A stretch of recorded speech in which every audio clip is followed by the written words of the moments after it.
Mr. Secretary, when using your definition of DEI, I think there's only one individual at the Pentagon right now who got his job based on that merit, and that is you, and you got it because of sucking up to your boss. And with that, I yield back. Cisneros didn't just question Secretary Hegseth. He unloaded a laundry list of failures, contradictions, and straight-up dangerous decisions being made under this administration's watch. As my colleague from Tennessee mentioned, the military has been activated before by the president, but let's tell the whole story.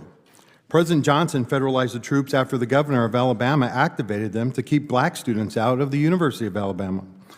President Johnson did it so the students could attend the university. He did it for the right reason. He corrected a wrong. California did not ask the president for help, and the presence of the military is an effort by this administration to intimidate and incite fear and violence amongst its citizens.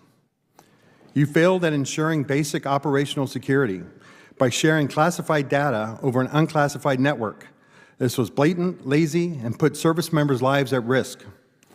And knowing that your office is a SCIF, I hope you are not bringing in your devices, your personal cell phone, or even your work phone, because that's not supposed to be in there either, right, your cell phone, into your office to send these signal chat texts. Your blatant lack of basic OPSEC would have gotten you resigned, forced you to resign from any other administration. You're requiring 8% cuts across all services, not to save the taxpayers money, but to fund President Trump's pet projects. You talk about quality of life for our service members, but yet you take $1 billion away from the Army that was meant to improve their barracks and their living. You said that money waste, but we don't know that yet because we haven't seen a budget. If the president has projects he wants funding for, you need to come before this body and provide reasoning, not just shift money around. Right now, you are stealing from our service members, robbing Peter to pay Paul. Now you have repeatedly said that you will judge every individual on their merit. Is that true? Unlike the previous administration, you will yes, judge we are focusing simple yes on, or no. For our service Judge members, everybody how on their good they merit. are at their job, yes. But yet you are separating thousands of service members who are performing and doing their job at a high level. They are being separated not based on merit. You know, some of them have been recommended for early promotion and have gotten awards and are doing a great job, but you are separating for no other reason, and frankly, I think you just don't like them. And you are classifying many of them as a national security threat, which is simply not true. You asked the Secretary of the Navy to change the name of the ship, because Harvey Milk didn't meet your definition of warrior ethos. If a Korean War veteran and a Navy diver who gave his life for standing up for his beliefs doesn't meet your definition, I don't know what will. You keep talking about recruiting, but let's face the facts here, right? Recruiting started improving before President Trump even came into office, and the reason that changed was because of the investment that was put into recruiting. Now, I was at the Pentagon at the time, and I know how much we invested in it, and I know how much of the services. And when you take away that investment, you're going to get exactly what happened in President Trump's first administration. In 2019, we had this same recruiting crisis that, back in 2019 when he was president the first time.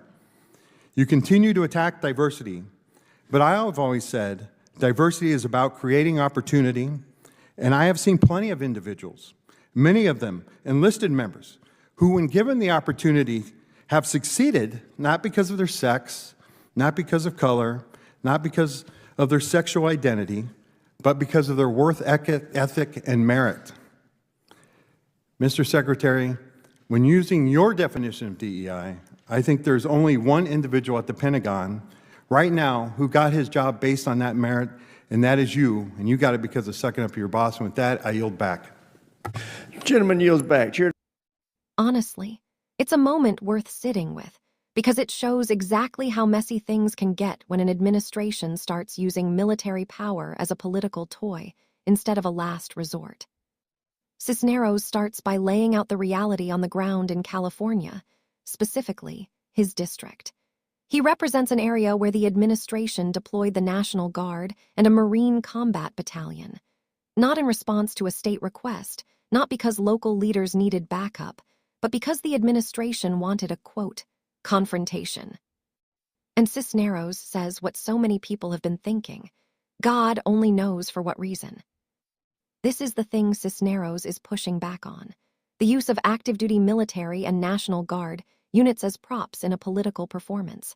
And unlike the historical examples some Republicans were trying to use to justify this, Cisneros brings receipts. He reminds everyone that President Johnson used federal troops to protect black students trying to integrate the University of Alabama. It was a correction of a historic injustice. It was morally justified. It was requested in the context of civil rights. California, on the other hand, didn't ask for anything.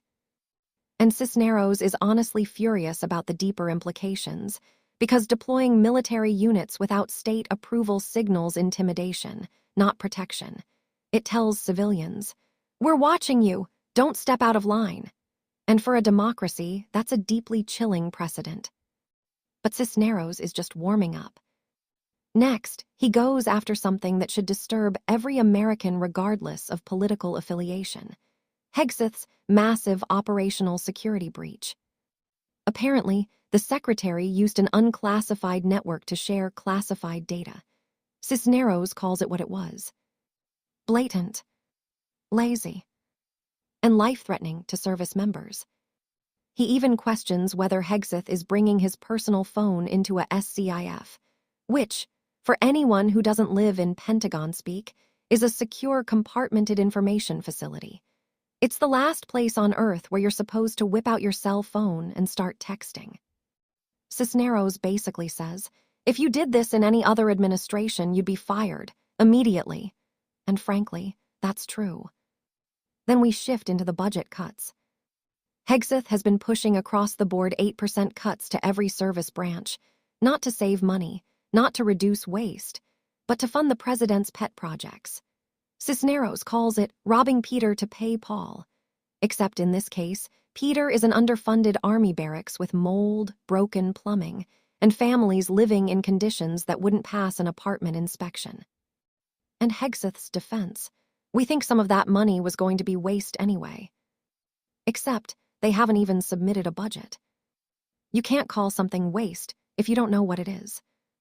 Cisneros then drills into one of the more alarming contradictions in Hegseth's public claims. Hegseth keeps telling the country that the administration judges service members on their merit. That's the line. That's the talking point. But Cisneros points out thousands of service members, people with spotless records, promotions, awards, glowing evaluations, are being separated anyway, not because of their performance, not because of misconduct, but for political reasons disguised as national security threats. And Cisneros doesn't sugarcoat it. He literally says, "I think you just don't like them." That line landed heavy. Then comes one of the wildest twists. Cisneros brings up the Secretary of the Navy being pressured to rename a ship honoring Harvey Milk. Cisneros lays out Milk's legacy: a Korean War veteran, a Navy diver, someone who gave his life standing up for his beliefs. Cisneros is basically saying, if that doesn't meet your definition of warrior ethos, then what on earth does? It's a direct hit on the culture war approach this administration has been running, especially its attacks on diversity, DEI, and representation. And Cisneros doesn't just defend DEI philosophically. He explains the practical reality of it. When you create opportunities, people rise to them, not because of their gender, not because of the color of their skin, not because of who they love. They rise because they're good at their damn jobs.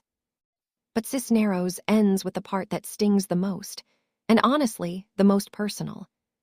He says the only person who actually got their position through the kind of DEI Hegseth complains about is Hegseth himself, not because of qualifications, not because of merit, but because he sucked up to his boss. And with that, he yields back. It was a mic drop, without raising his voice.